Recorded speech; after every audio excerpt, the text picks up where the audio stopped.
Hello, everyone. Do you remember our trip to Venice? In our grammar lesson, we talked about what had happened before that night. But today, let's tell the full story, because that stormy afternoon, the mask brought everything back. It had been raining for hours. The sky was dark. Thunder had been shaking the windows since late afternoon. The 6 friends were sitting in the living room. No one was speaking. The storm made everything feel heavier. Suddenly, a loud crack of thunder. The lights flickered. For a second, everything went black. They had been staring at the window when it happened. Then the lights returned, and something was different.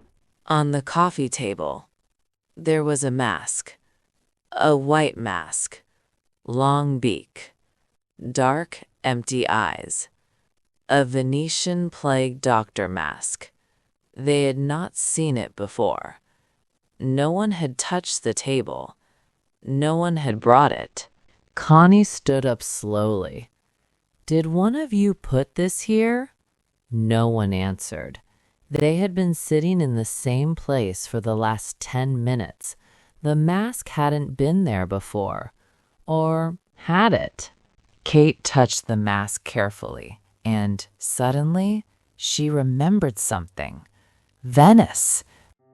They had been walking through narrow streets. Music had been playing everywhere. The carnival had already started. They had arrived in Venice late at night. The air had been cold. The city had been glowing with lights and costumes. They had been hearing laughter and distant music. People were wearing masks, beautiful masks, strange masks, elegant masks. The carnival had already begun. They had been walking through the main square. Performers were dancing, tourists were taking photos, vendors were selling masks of every color, but they hadn't bought any. They clearly remembered that. Then, a man wearing a plague doctor mask had been watching them. He hadn't spoken. He hadn't moved. He had just been standing there, looking at them.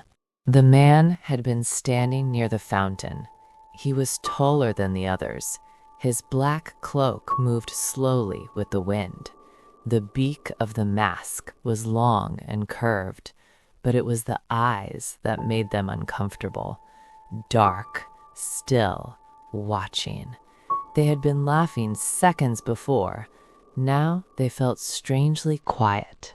Danny whispered, "Is he following us?" They started walking again, slowly. They had been trying to ignore him, but every time they turned around, he was closer.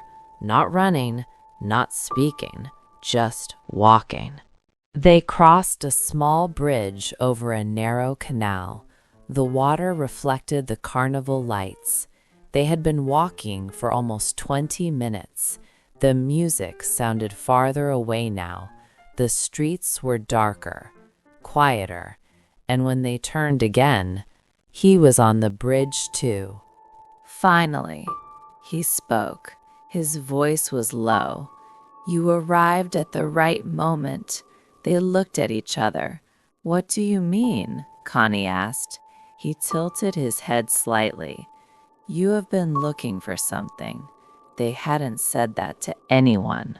He extended his hand slowly. "I can show you." Kate hesitated. They had been feeling adventurous that night. It was carnival. It felt unreal already. Nick whispered, "Maybe it's just part of the show." And that's when everything becomes blurry. They remembered following him. They remembered a narrow alley. They remembered candles and shadows moving on the walls. They had been walking behind him. Then silence, a sudden emptiness, a missing piece. Thunder exploded outside the house. They were back in the living room. The mask was still on the table. No one was touching it. They had been remembering more and more details, but the most important part was still missing. Junkai moved closer to the table. Look at this. Inside the beak, there was something, a folded piece of paper. They had never opened it before because the mask had never been there before. Connie unfolded the paper carefully. It was written in Italian, but at the bottom, there was one sentence in English. You have been chosen. The room felt colder. Suddenly, they remembered. They had been talking that night about change, about feeling lost, about wanting something different. The man had said, "You have been searching." And maybe he was right. The storm was calming down. The rain had been falling softer. The mask remained on the table, silent, waiting.